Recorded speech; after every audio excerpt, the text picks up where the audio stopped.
Record.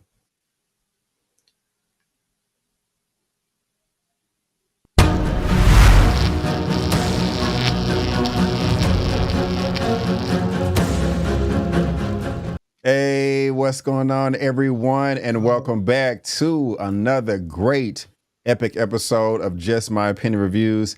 Guys, we are talking Paradise, episode 2, titled Sinatra. Agent Xavier Collins is interrogated. Samantha Redmond, codenamed Sinatra, begins to reassure the community as she reflects on how she got to paradise. Guys, I want to let you know that this is going to be a spoiler-filled recap. Me and my guests right here are going to spoil this episode up, down, left, right, in, and out as if you've already seen the episode. That is your warning. And if you love what we have to say, you're going to follow us on social media. If you're filling our energy handles on the screen, Lamont's information is in the description box of this video. And like always, there is a link to his channel if you want to subscribe to him. There is his channel right there, and we're going to discuss this later on in depth in this episode, this video. And guys, if you want to see my full reaction to this episode, if I start a Patreon, you can click on the Patreon. But if you want to watch it on YouTube with all the edits and stuff, go ahead and click right here somewhere towards the end of this episode. Sounds like we have a visitor coming through over there, Mr. Lamont. Is that true? Is that true? We do have a visitor. Paradise? Okay. Ladies and gentlemen, I'm being a bad parent because I'm thinking we're in paradise. My child is up at 9:40 at night. Go ahead and say hello, Elle, so you can go to bed. Go ahead. So people can pick on my parenting skills. Go ahead. How you doing, sweetie pie? Avery saying hello. You going to speak to him today? Okay, well, he can't see you, Elle. Get up there. I know. Where you at, Elle? Get up there. We hear how cute you sound. There you go. Hey, how you doing, sweetie pie? You going to wave, say hello? There you go. Hey. All right. She's so cute. Lord. You're so cute. And ain't shy nowhere. You should see this girl on stage. If y'all think I love a camera, good gracious sake. All right, Elle. Good night. Good night, Elle. Good night. We'll see you later. Good night, baby. See you in the morning so we can go see Grandma, okay? All right. So, Lamont, you want to take one of my toys with you? Here, go. Take the Black Panther. Go. After you got done with the episode, you DM me. You said finishing episode 2, and wow, lots of big reveals in this episode. Fire, brother! Exclamation point. I think it's safe to say that you. Oh, and by the way, guys, this is Lamont Tyson with Get Life Games. Thank you for being here. I really do appreciate it. But with that DM, sir, I think it's safe to say that you really did enjoy the episode. Is that a true statement? 100% loved it. They went from setting the guideline for what the show would be about in the first episode into peeling back the layers of what's going on in paradise in the second episode and putting faces with names and their role in paradise and how we got to paradise. I'm muted. One of the things I'm really liking about the beginning of the episode is they established just how difficult of a task that this is. At the very beginning, we got all these experts in some type of hangar, some type of bunker. Hey, if you're in this room, if you're a part of this meeting, you're important to us. You're valuable. We need you. And Samantha, if that's her name, or Miss Sinatra, is that her name? Yeah, Samantha Sinatra Redmond. Sinatra. She took this expert man, this architecture, off to the side and was like, hey, if you had, no, it was on the plane. Hey, if you had unlimited amount of resources, a limited amount of money, and I need you to build a city for 25,000 people, can you get it done? This dude laughed and said, it is impossible. But she showed him that they are already in the works. They look like that was done, just like they need to hang up some decorations and some lights and stuff. But Lamont, man, like, I think he says that you will need a place as big as Toledo. Like, how much? I mean, it was massive. Massive. I'm just thinking about the crew, how long this would take. This reminds me of the movie 2012 that came out. It wasn't, I think that movie came out in 2010, but there was a movie 2012 about the Mayan calendar that expired, and they thought it was going to be the end of the world. It was directed by Roland Emmerich. Really entertaining movie. I think it had John Cusack in the lead role in it. I mean, they built a shelter in the side of a mountain, and it was nowhere near as big as this. And if you remember that Mhm. movie, we saw how much detail it went into that. I mean, you have to be in the tens. I mean, am I going too high with this estimate? In the tens of trillions of dollars worth of resources to accomplish something like this. Where are you waiting that? Am I close? Am I far? Well, what is your assessment of all that, sir? Not trillions. No, I don't think you got to No. be in the trillions. No, Okay. but billions, definitely, definitely. I would tell you right now, you could strip Elon Musk of his 400 billion, and you could get you a city like what we see in Paradise. Really? Definitely. You don't think it'll Oh cost yeah, more than definitely. four? You don't think it'll cost more than 400 bill? No, the biggest component of what you would need in the underground that would probably suck down the majority of your resources is how are you going to power something that is going to be providing energy to 25,000 people is what she said. And Okay. that would be what you really got to concentrate your resources on. If you can figure that part out, the rest is not as expensive as most people think. Now, don't I'm not telling y'all I done research underground bunkers and doomsday places and layers. I'm just saying it's not as expensive as you would think. Yeah, yeah, I got you. And with this episode, Lamont, it's not really. I mean, it is focused on our hero, Mr. Xavier, right here, but it's mainly focused on Samantha, Miss Samantha Redmond, this Sinatra. And at the very Mhm. beginning of this season of this show, she seems very stoic. She seems very dry. She seems very emotionless. But we find out why. She lost her Mhm. kid. She lost her Yep. son. They were trying to have a nice afternoon on a Saturday, riding a horsey, and he had some type of episode. Ended up being in the hospital and then had to have that uncomfortable conversation, man. Are you able to sympathize, empathize? Do you feel sorry for the character? Do you feel like she has a reason for going around with a frown, a smiley face that's upside down? How you feeling about her character after this dramatic emotional episode of her losing her young one. I can't talk, I'm sorry, her young one. Yeah. It is always the ultimate fear of every parent because when you give birth to children, the way life cycle is supposed to go, the children's supposed to bury the parent, not the parent bury the children. And that can take such a damning psychological toll on an individual that it becomes hard for them to come out of that grip. And it doesn't matter how much money you have, how well established you are, it can put you in a bad place. But this is what separate the best of us from the worst of us. How you deal with your grief. Do you deal with it in a way that helps the legacy of the child, or do you deal with it in a way that harms not only the child's legacy but yours? And right now, it seems like she's dealing with the grief in a way that's bad for most people, as evidenced by Colin saying he's got to take her down. You're on mute.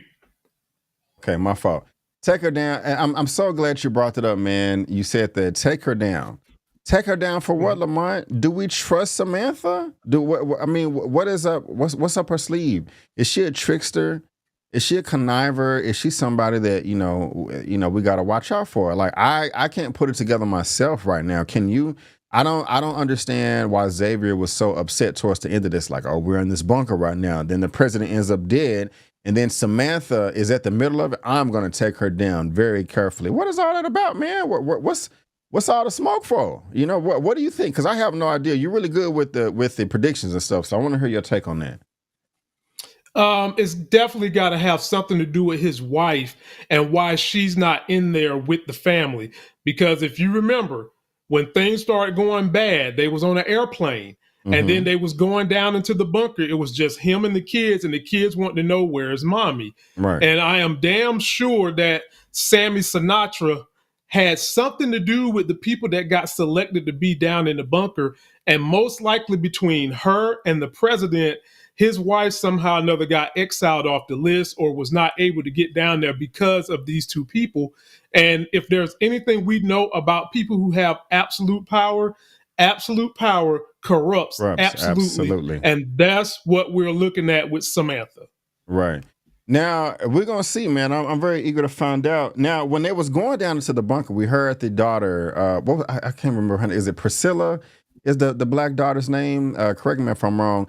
But she was like, "Where is mom? Is she going to make it?" So it seemed like to me that the mom was on the way, but the world is coming to an end. Maybe the plane crashed. Right. Maybe the pilot didn't land properly to pick her up. A number of things could have happened.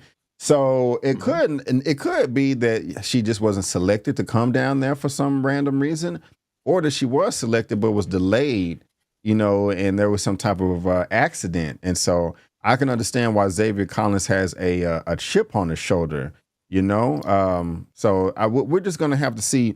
But towards the end of the episode, when we got the new president that was sworn in. He didn't seem like he had any power at all. He just seemed like he was just an empty shell, that she was just, fulfilling the role, just to calm the people down. And so there's no riot or things like that. But let me ask you this, Lamont, we're going from 7 to 8 billion people down to 25,000. And actually, no, that's incorrect, because this is just only going on in the United States. Okay, we don't know what's going on in the rest of the world, whether they got a bunker in China, Africa, Egypt, Russia, wherever, South America. We don't know. Nor do we know, B. Avery, nor do we know if those people legitimately have to go in a bunker, because based on this episode, it was only the East Coast of the United States that got swamped by the tsunami, as told to us by the scientists who was telling people about climate change, and everybody wanted to get their ass up and didn't want to hear about it. That's crazy. When that shit is real, people. It's legitimate. Yeah. I mean, guys, look, we're not going to get political over here, but let's just look at this, not choosing no side now. These wildfires that's been going on in LA, okay, I'm not down with the conspiracies as far as, hey, people are purposely setting things on fire. I mean, that could happen, but guys, let's link it together. Climate change, possibly, but I'm only bringing it up because it applies to the episode, but they lied to the people down there, the 25,000 people. Like, hey, we're in this auditorium, not a town hall. The president passed away from natural causes. Now, we know in the real world that we live in today, there's tons of secrets. As a matter of fact, the current president, he in some now I'm not saying whether we agree or disagree with the current president, but he did just put through some executive orders. That was to declassify MLK, RFK, JFK, and some other stuff. Now, well, I don't want to go there, but in this, we have secrets today. In this bunker, do you agree with the decision that they still lied to the people, or do you think, no, let's try something new? Let's be 100% transparent. Let's tell the truth. No lies. The president was murdered and we're trying to figure it out. Don't panic or whatever. Do you think they should have told the truth, or you think they should have told a lie? Because of the experiences I've had working with government, working with business, and being a parent and being in relationships with groups of people, in a perfect world, you would like to say the truth should always remain the truth. Unfortunately, it's not the case. Right. And governments lie because they fear uprisings by the people. They fear hysteria by the people. I mean, for crying out loud, we got men who are in the military that are told they cannot go home and tell their wives things that they see because it's government secrets. Yeah. When, if you really want to get moralistic about it, your covenant of marriage to your wife supersedes any other covenant that you have to anybody else. So technically, you should tell your wife. But if you go home and tell these military secrets, they'll throw your ass in jail. Right. And so I would like to say we should always get the truth. But there are instances in the government and in other situations where we've seen where they feel like what's best for you is what you don't know. But for the sake of this story, I think the only reason why Sammy Sinatra is lying is because she's been lying. I feel like her and the president bump heads, which is one reason why he's dead right now. Mm-hmm. And I feel like the president was about to reveal something big, and she had to knock him off. before he came out with whatever it is. Because, like you said, B. Avery, she just supplanted some Johnny come lately president that's just going to do her bidding. The person that really has the power is her. And just like our situation here in America, the person that really has the power is not Trump, it's the people that bought Trump. And we're going to see this play out just like this on this show. Right on, man. I like that. I vote, to answer my own question, I vote 100% transparency. I always know the truth. Well said, what you just mentioned. And something you said in the beginning was the government feels that there will be some type of uproar or uprising.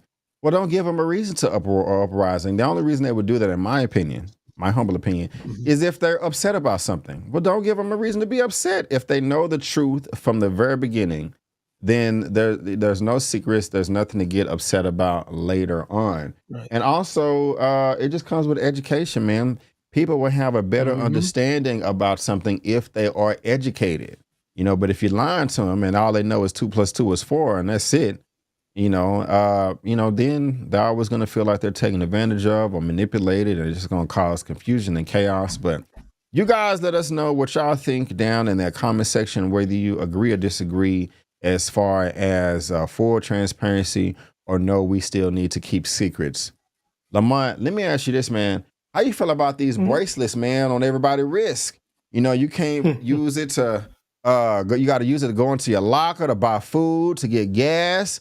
Kind of reminds me of some Mark of the Beast type stuff, I would vote 100% no to that right now in the real world, especially if it has to be a chip implanted in you. But this is just a bracelet, but it may be necessary, Lamont, since they living in this underground bunker. How do you feel about it? You pro bracelet or con bracelet?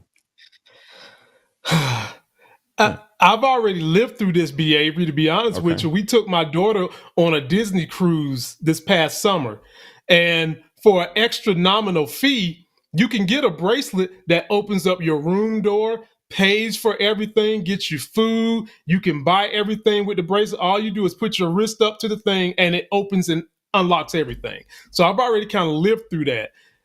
Did your boy pay for that? Absolutely not. I think that what they're trying to do with these bracelets is show off the type of connected technology that they've been able to bring to the paradise underground to try to create a more seamless paradise.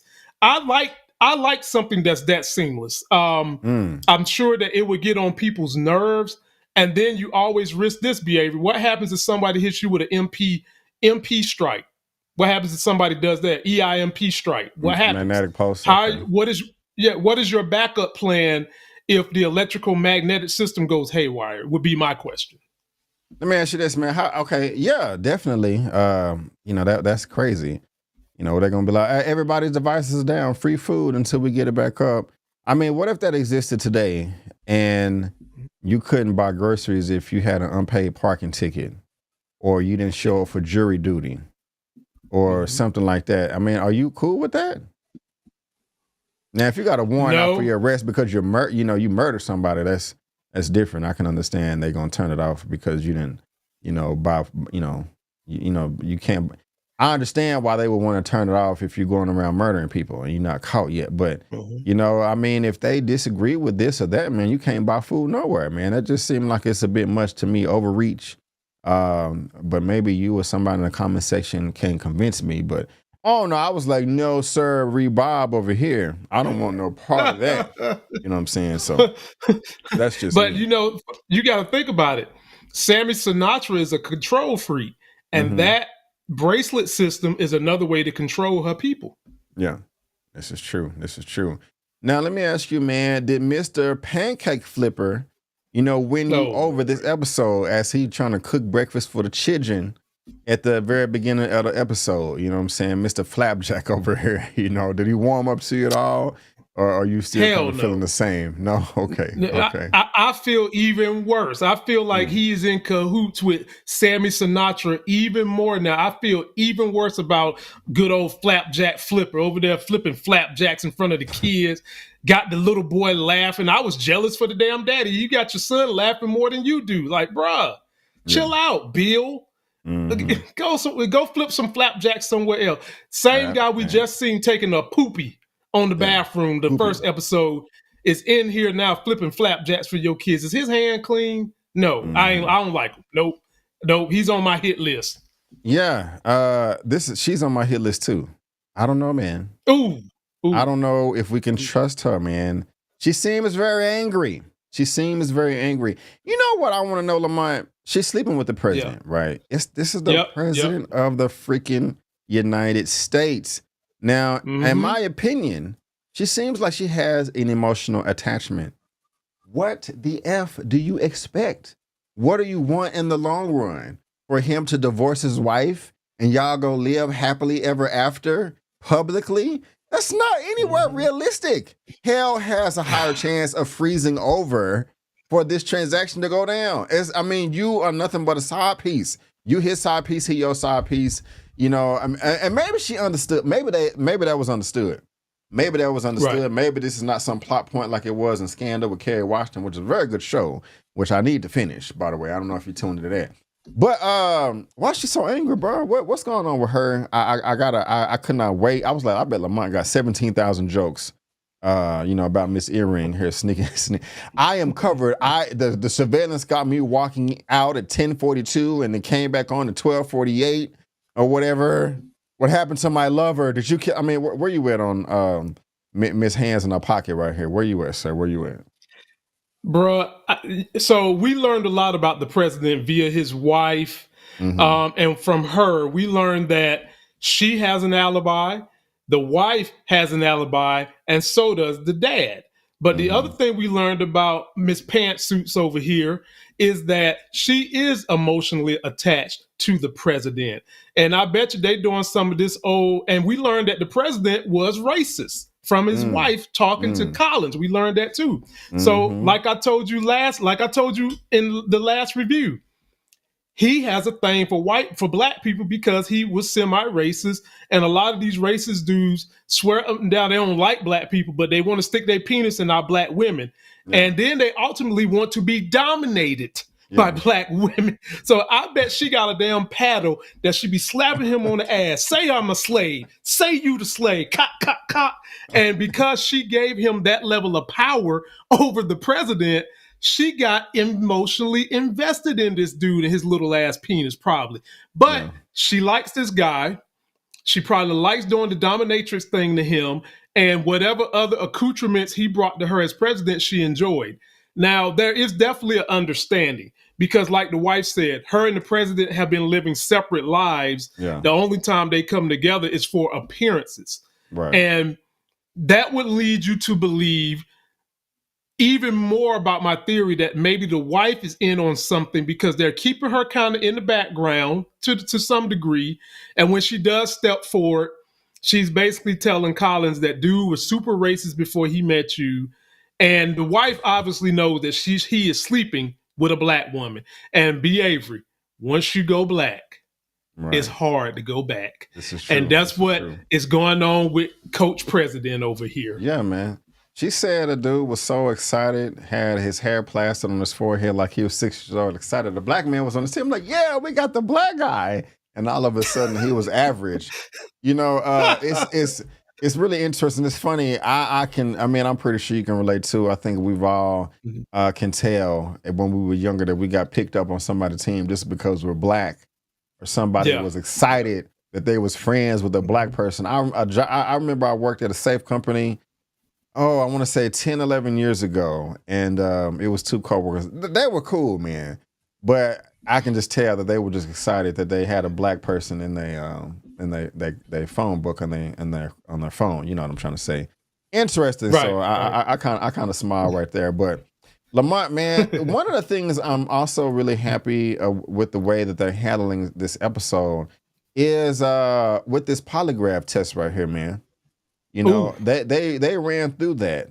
I'm happy that it doesn't seem like the plot is going to be revolving around Xavier Collins investigating him, on whether or not he committed the murder or not. Of course, it makes sense for them to ask the questions, but they got through that and moved on to the next thing. He did the polygraph, he passed it. And, they're moving on. I'm really, really happy about that. Are you satisfied with the way they handled it, or you wish they would have taken a different approach? I loved it, and I loved the way they introduced the psychotherapist Gabrielle.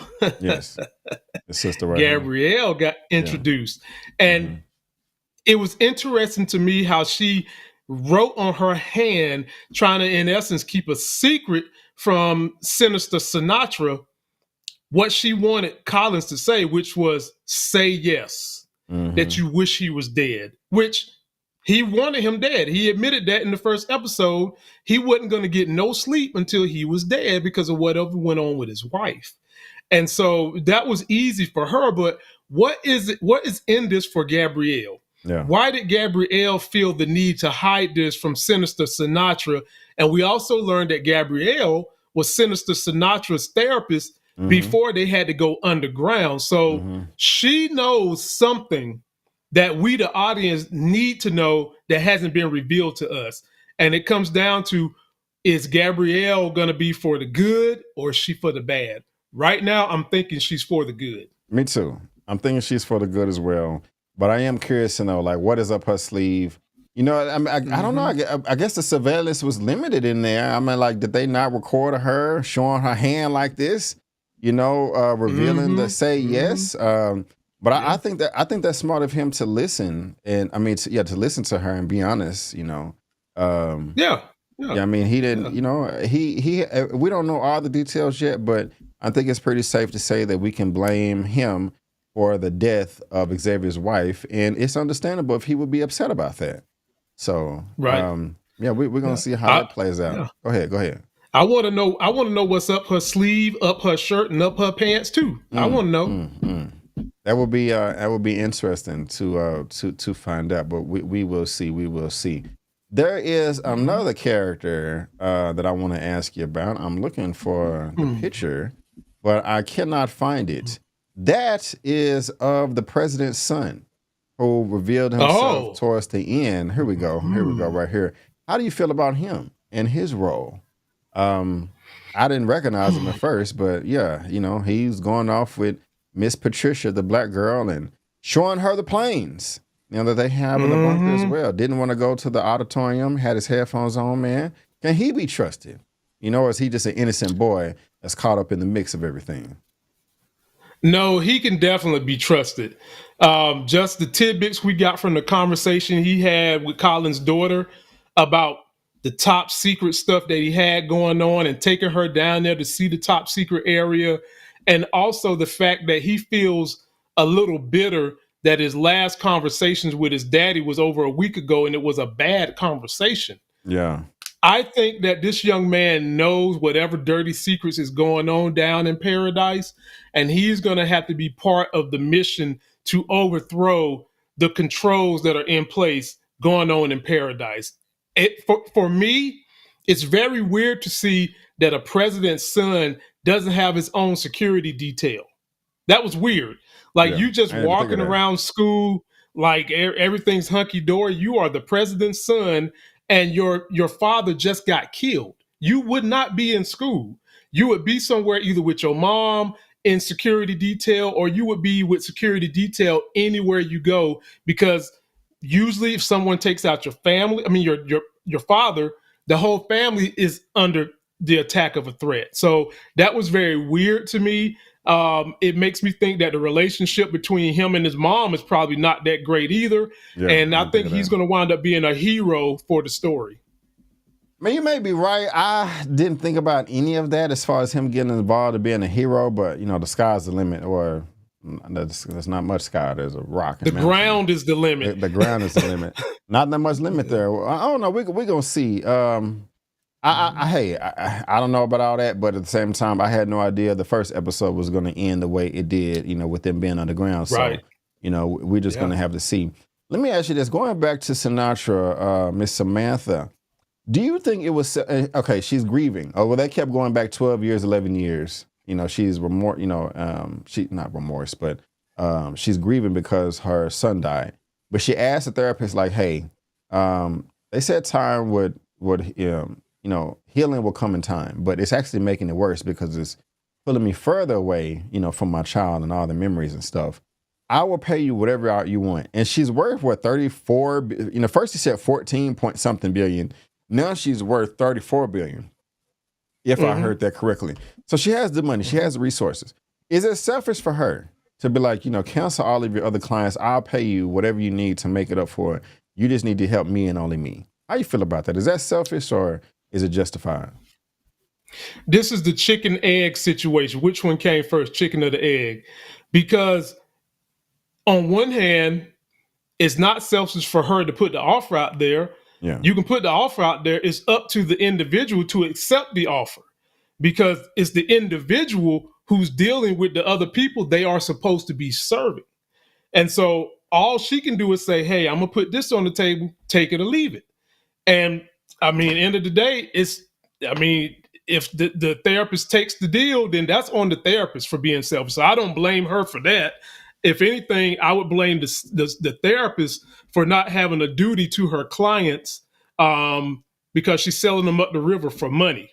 But at the end of the day, I really kind of want to know what happened to the husband, because as you said, she lied to the husband lied to her when they was at the bar or whatever.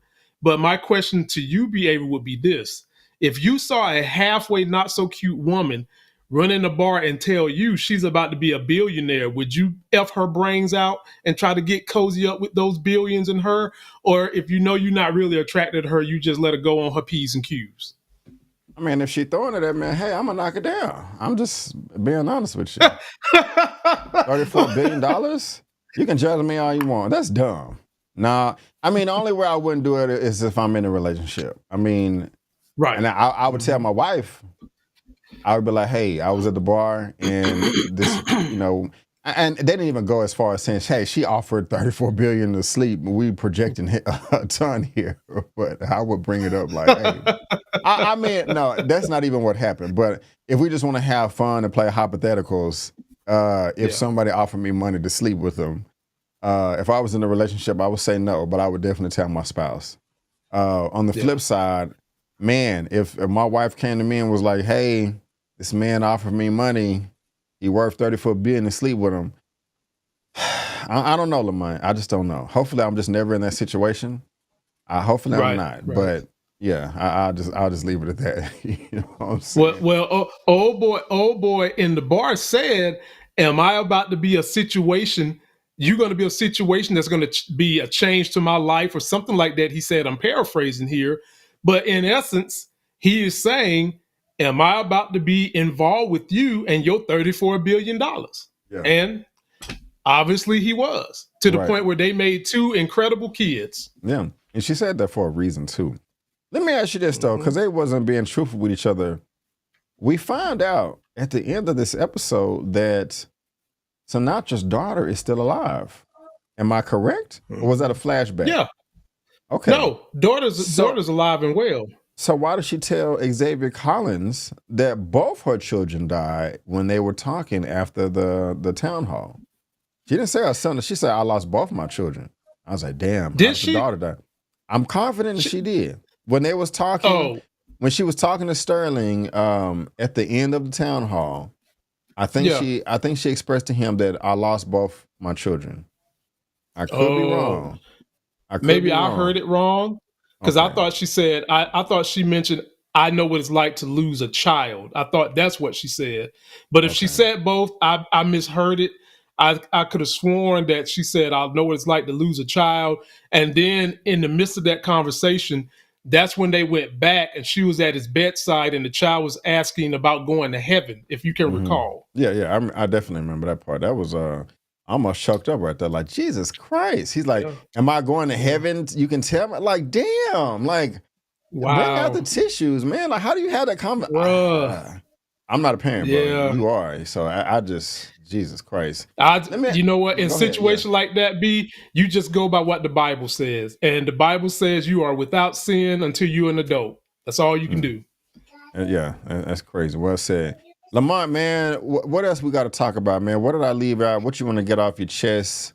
What important plot points? What are your predictions? What are your final thoughts? Let's have it, sir. Wow. Sinatra's evil. And okay. I mean, I wouldn't get near her with Dave Chappelle's dick. She's evil. Okay. Then Collins is on the warpath because he has sniffed out that Sammy Sinatra is evil. I want to know what exactly is going to be the role of the president's wife. What is going to be the role of the son fraternizing with Collins' daughter? I can only think that that's going to be for the good. And one thing we didn't talk about, B. Avery, is how Collins burned up the cigarette that had the 6 Oh digits on it that yeah. that that has something to do with the digits that was on the airplane, most likely on the Yeah. airplane that his wife was supposed to be on, because they showed you 6 digits that was on that Air Force One when the president's son opened up the gates and showed it to Collins' daughter. Forgot all So about I'm that. curious. Yeah. Yeah, I'm curious to know what is that connection going on with those 6 digits that he just burned up. And I'm also interested in figuring out what exactly happened to Sammy Evil Sinatra's husband. Yes. Where is he? Yeah. Where's the Where is he husband? at? Where's the husband? These are all Mm-hmm. questions that we need answers to. And that number 812-092, 812-092, that is probably the plane. But who wrote it? Who? But because that it was one cigarette that was left in the cigarette box that had the Mm-hmm. number on there, but he found the cigarette box on the crime scene of the dead president. Am I correct? Right. So Right. who put the cigarette, who wrote it on there, and who put the cigarette in there? Um, he burnt it up, didn't get no fingerprints or nothing, did he? Nope. Oh man. But I guarantee you he memorized that number. He did. He did. He probably knew it wasn't no fingerprints on no way gloves. They hopefully they were smart enough to, wipe their hands off or whatever. But that's interesting. I forgot all about that. But guys, this is these are questions that we need answers to. Okay. Now this is not a spoiler because by the time this review comes out, episode 3 would have been released as well. It's titled The Architect of Social Well-Being. Isolated, Xavier seeks answers on his own and consciously turns to Dr. Gabriella Tarabi. That's your girl right there. Meanwhile, Billy and Jane feel the pressure from Robinson's investigation. So Robinson is Samantha, but who is Billy and Jane? Billy is the white guy, right? Yeah, Billy is the other agent.